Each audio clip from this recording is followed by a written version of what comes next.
Oi, alunos, tudo bem com vocês? Espero que sim. Sou o professor Cristiano Souza, de História, aqui do SEMEAC, e eu trago uma aula legal para vocês hoje, um conteúdo super interessante, que eu espero que sirva para que vocês, alunos da educação de jovens e adultos, consigam aí alcançar os seus objetivos. O tema de hoje é uso e preservação dos recursos naturais. Quero te convidar aqui a acompanhar comigo, olha só. O que são os recursos naturais? Recursos naturais, gente, são todos os elementos da natureza que são utilizados pelos seres vivos para a sua sobrevivência e desenvolvimento. São elementos essenciais para a vida do planeta. Incluem os elementos, né? E, além dos elementos, água, solo, ar, temos os minerais, as florestas e os animais, a fauna e a flora, certo? O Brasil é um dos países com a maior biodiversidade do mundo, abrigando uma vasta gama desses recursos. Ou seja, nós temos uma diversidade gigantesca de animais, tá? E de vegetais, de plantas, como em nenhum outro lugar desse planeta, tá? Gente, e os principais recursos naturais do Brasil, pessoal, são aí distribuídos entre a floresta amazônica, tem também os recursos hídricos, tem as reservas minerais e tem a costa atlântica brasileira. Vamos aí detalhar, aprofundar um pouquinho aí sobre esses aspectos. Olha só, floresta amazônica, Amazônia, não é, gente? Essa floresta enorme que está aqui no Brasil, não só no Brasil, ocupa também outros países aqui da América Latina, como Bolívia, Peru, Equador, Colômbia, enfim. Floresta amazônica é a maior floresta tropical do mundo. Por quê? Floresta tropical. E está entre os trópicos, não é? Está entre os trópicos, aí a linha do Equador, tá bom? E o trópico de Câncer. Ela é detentora da maior biodiversidade do planeta, crucial para a regulação climática global. Tá bom? Então aí, ó, a nossa gigantesca floresta amazônica, enorme, tá? E os recursos hídricos, professor? O Brasil detém cerca, olha esse número, gente, que número fantástico, 12% de toda a água doce disponível no globo, com rios extensos, como o Rio Amazonas, o Rio Paraná. Você sabe que água doce significa aquela água que, tratada, é propícia, é ideal para o consumo humano, tá? O Brasil também possui grandes reservas minerais, minérios, tá bom? Grandes reservas de minério de ferro, nióbio e ouro, fundamentais para a economia, mas que exigem extração de forma responsável, até porque a extração desses minerais, se for feito de forma irresponsável, pode gerar danos ambientais terríveis. E a costa atlântica brasileira, que é essa aqui que eu vou riscar no mapa para vocês agora, ó, a nossa costa atlântica aqui, ó, também chamada de Mata Atlântica, não é, pessoal? É uma extensa costa rica em peixes, crustáceos e outros recursos marinhos, além de ter um grande potencial turístico, porque aí, ó, envolve também o mar ao seu redor, tá vendo?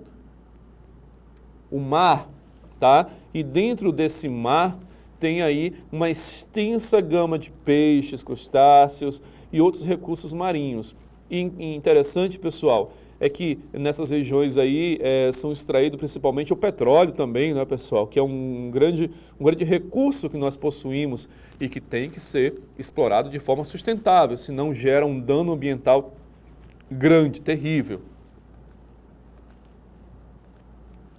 Quais são as principais ameaças ao meio ambiente? Essa pergunta, pelos seus próprios conhecimentos, assim que você já traz com você, pode ser respondidas. Mas aí eu trouxe uma ilustração, não é, para você aí ter uma noção dessas principais ameaças ao meio ambiente. Então, principal grande ameaça, número 1, nós temos aí, ó, número 1, nós temos o desmatamento. O desmatamento é algo grave, pessoal. O desmatamento ilegal destrói florestas. Nós sabemos, vocês sabem, já tiveram aulas sobre isso, que a floresta absorve grande parte da poluição, do monóxido, do dióxido de carbono, liberando o oxigênio e umidade na atmosfera. Então, a preservação das florestas é fundamental para uma vida mais saudável, não é? E o desmatamento acaba sendo um grande inimigo aí dessas florestas. 2, aqui ó, à direita, vendo aí ó, número 2, poluição, tá? Poluição, aqui ó, poluição. A poluição, pessoal, principalmente causada por veículos, por indústrias, tá? Que lançam diversos gases poluentes na atmosfera, tornando o ar fonte de gases que são altamente tóxicos para o ser humano, tá? Esses gases aí causam problemas pulmonares, problemas de saúde, enfim. Nós sabemos, né, aqui no Acre, vamos ter um exemplo disso, você sabe que nos meses aí que, em média aí, agosto, setembro, né, tem muita fumaça, fruto de muitas queimadas, né, nas florestas. Então, a poluição da atmosfera aí, ela é uma inimiga da nossa saúde. Temos aqui embaixo, olha, número 3, aqui ó, nós temos a mineração ilegal. A mineração ilegal, pessoal, ela causa muitos danos ao meio ambiente, porque ela é feita sem critérios, tá? Ela é feita poluindo rios, poluindo igarapés, poluindo, desmatando florestas. Então, ela é um grande problema também. Um outro grande problema, pessoal, e que você vê constantemente também nos jornais, que eu vou colocar aqui como 4, já vimos o 1, 2, o 3 e o 4, são incêndios florestais.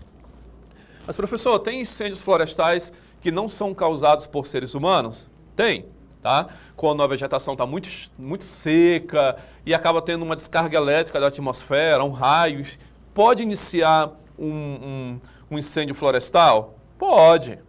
É raro? É muito raro, mas pode acontecer.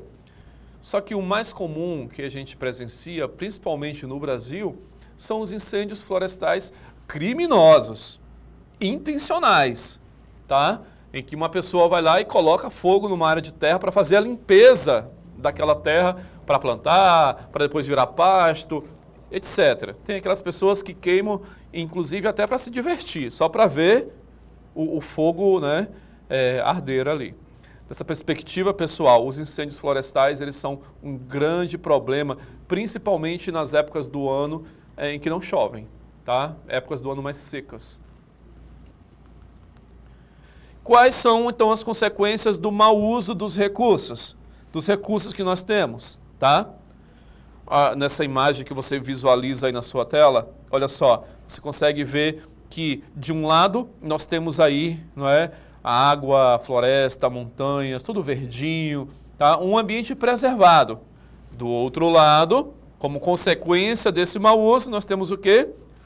Solo árido, fumaça, poluição, destruição. Então, as consequências do mau uso dos nossos recursos, pessoal, geram mudanças climáticas, alteração no clima, extinção de espécies. Essas espécies morrem não só na destruição, como morrem aos poucos também perdendo o seu espaço natural, secas e enchentes, e a redução da qualidade de vida que afeta a todos nós. Tá? Então, são as grandes consequências do mau uso dos recursos naturais. E quais são as práticas de prevenção que podem ser adotadas para reduzir um pouco esses impactos ou para reduzir esses abusos, né, esse mau uso, essa exploração ilegal dos nossos recursos? Quais práticas podem ser adotadas? Acompanhe aí comigo, olha, nós temos aí que ter uma legislação ambiental robusta.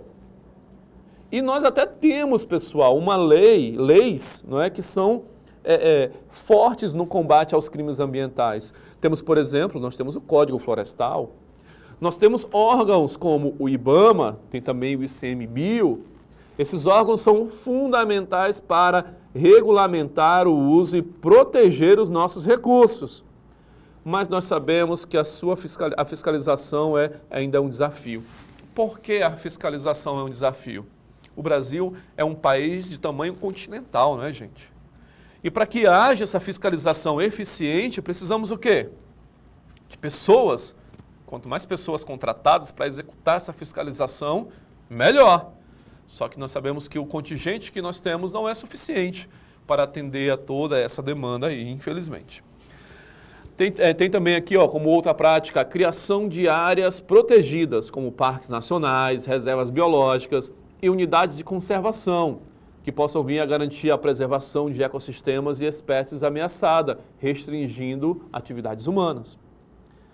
Outro ponto, a recuperação de áreas degradadas, projetos de reflorestamento, restauração de solos, que ajudam aí a reverter os danos causados por atividades predatórias, promovendo a biodiversidade e a resiliência ambiental. Outra medida, pessoal, outra prática aqui, educação e conscientização. A educação ambiental, desde a infância, em campanhas de conscientização, são cruciais para mudar comportamentos e promover uma cultura de sustentabilidade na nossa sociedade. Tá bom? Educação, pessoal, como sempre aí, mostra ser um fator decisivo para diversos aspectos da nossa sociedade, inclusive na preservação do meio ambiente. Certo? Tudo bem? Soluções. Que soluções nós podemos aí implementar para sanar um pouco aí esse problema, os problemas ambientais que assolam o mundo, que assolam o nosso país, não é? Olha só, monitoramento por satélite pode ser melhor empreendido, né? O uso de tecnologias de satélite tem sido crucial para identificar e reduzir o desmatamento ilegal na Amazônia, permitindo ações rápidas de fiscalização. A restauração florestal, experiências bem-sucedidas de restauração da Mata Atlântica e de outras florestas mostram que é possível recuperar áreas degradadas, devolvendo a biodiversidade. E, por fim, a agricultura sustentável, parcerias entre produtores, organizações não governamentais e governos para promover práticas agrícolas que minimizem o impacto ambiental e que vão garantir a segurança alimentar da sociedade, pessoal. Tudo bem? E aí, eu trouxe aqui umas atividades, umas questões, para respondermos juntos, com base no conhecimento que você já possui, que você traz da sua vida escolar e que você adquiriu também aqui, não é? Hoje, que você traz aí da sua vida, ok? Tranquilo? Vamos resolver juntos. Vem comigo. Questão 1.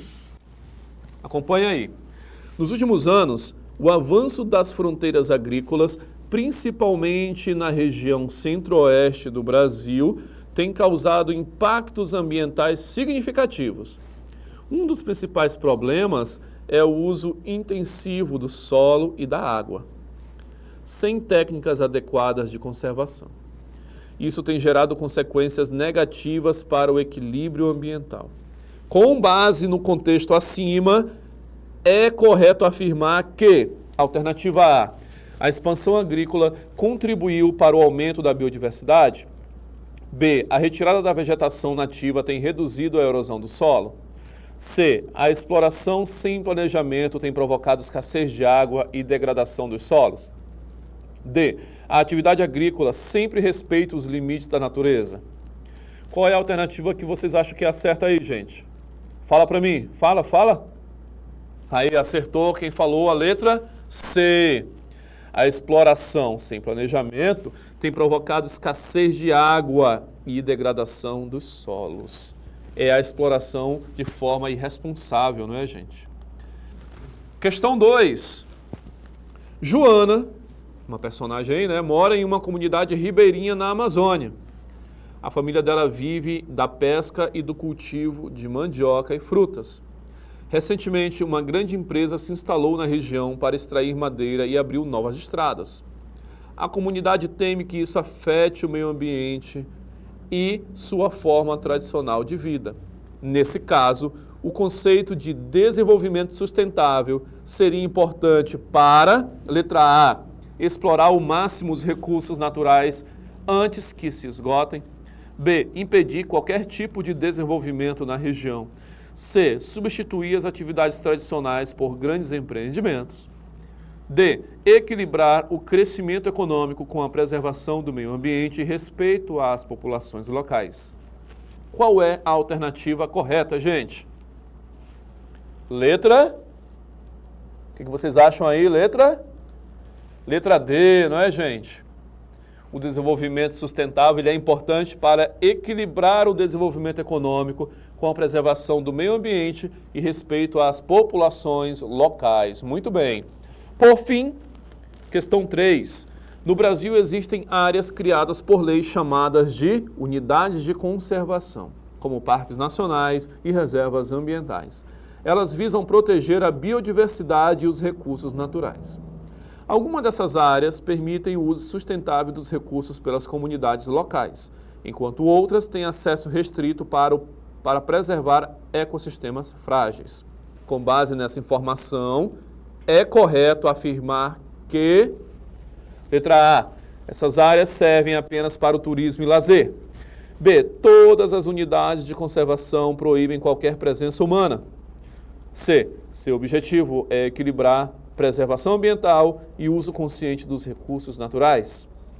D, essas áreas são criadas apenas para proteger espécies de animais ameaçados. Qual alternativa você acha que é a correta aí? Qual? Qual você acha? Isso, olha só, letra C. O objetivo dessas unidades de conservação é equilibrar a preservação ambiental e o uso consciente dos recursos naturais. Muito bem. Gente, eu espero que vocês tenham gostado, que vocês tenham resgatado alguns conteúdos que vocês já estudaram nessa nossa aula e que você também aprofunde-se nesses conhecimentos, nesse tema, que é um tema tão importante, ok? Espero que tenha contribuído, que vocês tenham gostado e até o nosso futuro encontro. Até mais. Tchau, tchau.